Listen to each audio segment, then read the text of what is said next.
Hello అండి, నమస్తే. Welcome to my channel. ఈ వీడియోలో వైశాఖ అమావాస్య రోజునే మనకి శని జయంతి కూడా రాబోతుందండి.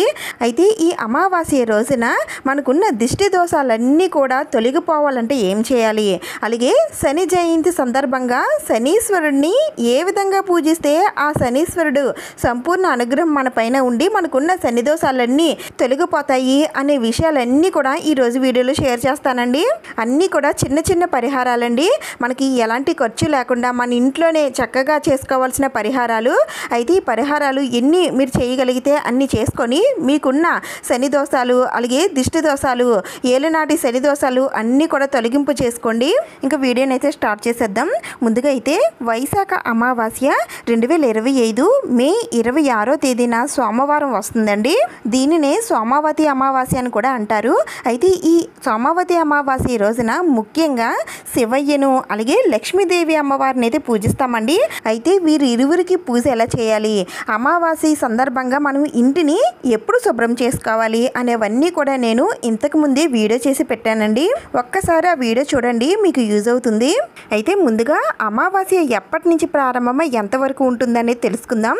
2025 మే 26వ తేదీన ఉదయం 11:20 అమావాస్య గడియలు అయితే స్టార్ట్ అవుతున్నాయండి. ఇంకా ఎంతవరకు ఉంటున్నాయంటే మే 27వ తేదీన ఉదయం 8:55 అమావాస్య గడియలు అనేవి ముగుస్తున్నాయి. అయితే అమావాస్య పరిహారాలు చేసుకునేవారు మే 26వ తేదీన సోమవారం చేసుకోవాలండి. మనకి అమావాస్య గడియలు ఎప్పటి నుంచి ప్రారంభమవుతున్నాయో అప్పటి నుంచి చేసుకోవాలి. ఒకవేళ 26వ తేదీన చేసుకోవడం కుదరకపోయినట్లయితే 27వ తేదీన ఉదయం 9 గంటల లోపైనా సరే చేసుకోవచ్చు. ఇంకా శని జయంతి అయితే మే 27వ తేదీన మంగళవారం చేసుకోవాల్సి ఉంటుందండి. శనిదేవుడికి పూజలైనా శని దోషాలకి పరిహారాలైనా ఏవైనా సరే 27వ తేదీన చేసుకోవాలి. ముందుగా అమావాస్య రోజు చేయవలసిన పరిహారాల కోసం తెలుసుకుందామండి. అమావాస్య రోజున ఇల్లు అంతా కూడా ఉప్పు నీటితో శుభ్రం చేయాలండి. నీటిలో కొంచెం రాళ్ళ ఉప్పు వేసి ఇంటిని శుభ్రం చేయాలి. ఇలా చేయడం వలన ఇంట్లో ఉన్న చెడు శక్తులన్నీ కూడా బయటికి వెళ్ళిపోతాయి. అమావాస్య రోజున సాయంత్రం వేళల్లో ఇంటి గుమ్మం దగ్గర అలాగే ఇంట్లో పూజా మందిరంలో తప్పకుండా ధూపం అయితే వేయాలండి. అలాగే ఒక నిమ్మకాయను తీసుకొని 2 ముక్కలు చేసి ఒక బద్దని పసుపులో ఇంకొక బద్దని కుంకుమలో అద్ది ఆ 2 నిమ్మ బద్దల్ని మన ఇంటి ద్వారబంధం పైన పెట్టాలి. ఈ విధంగా చేయడం వలన మన ఇంట్లోకి ఎలాంటి నెగిటివ్ ఎనర్జీ రాకుండా ఉంటుంది. అలాగే ఈ రోజున బూడిద గుమ్మడికాయను తీసుకుని వచ్చి ఇంటి ప్రధాన గుమ్మం పైన వేలాడదీయాలండి. లేదంటే కలబంద మొక్కనైనా సరే మన ఇంటి ప్రధాన గుమ్మం దగ్గర పెట్టుకుంటే మన ఇంట్లోకి ఎలాంటి చెడు శక్తులు అనేవి మన ఇంట్లోకి దరి చేరకుండా ఉంటాయి. అలాగే నిమ్మకాయలు 3 కానీ 5 కానీ తీసుకొని మన ఇంటి ద్వారబంధానికి కట్టాలండి. అమావాస్య రోజున ప్రతి ఒక్కరూ కూడా ముఖ్యంగా చిన్నపిల్లలకైతే ఉప్పుతో దిష్టి తీయాలండి. ఈ విధంగా తీయడం వలన వారికి ఉన్న నరదిష్టి అంతా కూడా తొలగిపోతుంది. అలాగే అమావాస్య రోజున ఎడమ కాలికి నల్లదారం కట్టుకోవాలండి. ఈ విధంగా కట్టుకోవడం వలన నరదిష్టి అవి తగలకుండా ఉంటుంది. అలాగే అమావాస్య రోజున పసుపు నీళ్లు ఇల్లంతా కూడా జల్లాలండి. ఈ విధంగా జల్లడం వలన అష్ట దరిద్రాలన్నీ కూడా పోయి లక్ష్మీ కటాక్షం సిద్ధిస్తుంది. ఇంకా అమావాస్య రోజున కొత్త బట్టలు వేసుకోవడం, కొత్త పనులు మొదలు పెట్టడం లాంటివి ఏమి కూడా చేయకూడదండి. అలాగే ముఖ్యంగా ఈ అమావాస్య రోజున జుట్టుని కత్తిరించడం అలాగే గోళ్ళను కత్తిరించడం లాంటివి అసలే చేయకూడదండి. అమావాస్య రోజున శివాలయంలో ధ్వజస్తంభం చుట్టూ 3 ప్రదక్షిణలు చేస్తే మనకి శుభ ఫలితాలు కలుగుతాయి. అమావాస్య రోజు రావి చెట్టుకి 108 ప్రదక్షిణలు చేస్తే సమస్త శుభాలు చేకూరుతాయండి. జాతకంలో ఉన్న దోషాలన్నీ కూడా తొలగిపోతాయి. ఒకవేళ రావి చెట్టు దగ్గర ప్రదక్షిణలు చేయలేని వారు కనీసం తులసి మొక్క దగ్గరైనా 108 ప్రదక్షిణలు చేస్తే చాలా మంచిదండి. తులసి మొక్క దగ్గర ఒక నెయ్యి దీపం వెలిగించి తులసి మొక్క దగ్గర ఉన్నటువంటి మట్టిని తీసుకొని బొట్టులాగా పెట్టుకోవాలండి. ఈ విధంగా చేయడం వలన లక్ష్మీదేవి కటాక్షం సిద్ధిస్తుంది. ఈ పరిహారాలన్నీ కూడా 26వ తేదీన అమావాస్య రోజున చేసుకోండి. ఒకవేళ ఈ రోజు కుదరకపోయినట్లయితే 27వ తేదీన చేసుకోండి.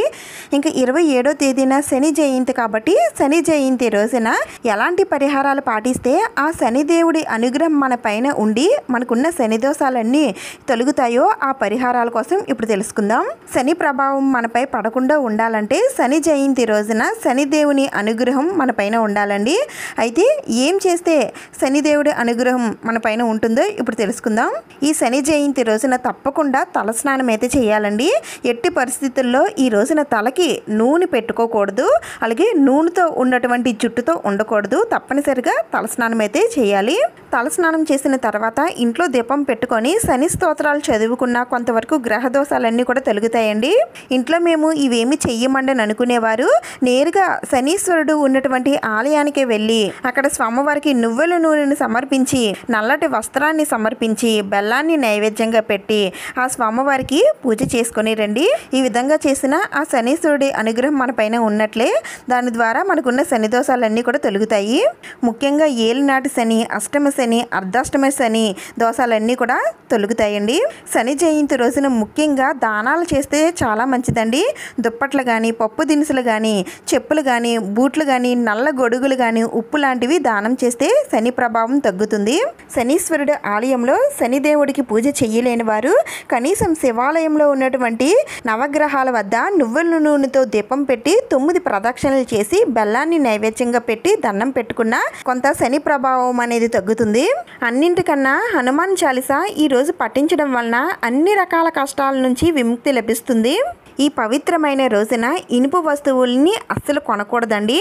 ఈ రోజున పితృతర్పణాలు వదలడం, నదులు సరస్సుల్లో స్నానాలు ఆచరించి దాన ధర్మాలు చేయడం ద్వారా ఉత్తమ ఫలితాలు పొందుతారు. అలాగే చీమలకి ఆహారం పెట్టడం, పశు పక్షాదులకి దాహం తీర్చడం లాంటివి చేస్తే ఇంకా మంచిదండి. ఈరోజు నాన్ వెజ్ లాంటివి ఏమి కూడా తినకూడదు. ఈ విధంగా శని జయంతి రోజున శనీశ్వరుణ్ణి ప్రసన్నం చేసుకోవడానికి ఈ పరిహారాలన్నీ కూడా పాటించాలండి. అలాగే అమావాస్య రోజున నరదిష్టి, కొనిదిష్టి, దుష్ట శక్తులు, నెగిటివ్ ఎనర్జీ అన్నీ కూడా తొలగిపోవాలంటే ఈ చిన్నపాటి పరిహారాలు అయితే తప్పకుండా పాటించండి. ఈ వీడియో మీకు యూజ్ అయిందని అనిపిస్తే ప్లీజ్ తప్పకుండా లైక్ చేయండి, షేర్ చేయండి, సబ్స్క్రైబ్ చేసుకోండి. ఇంకొక మంచి వీడియోతో మళ్ళీ కలుద్దాం. Thank you for watching.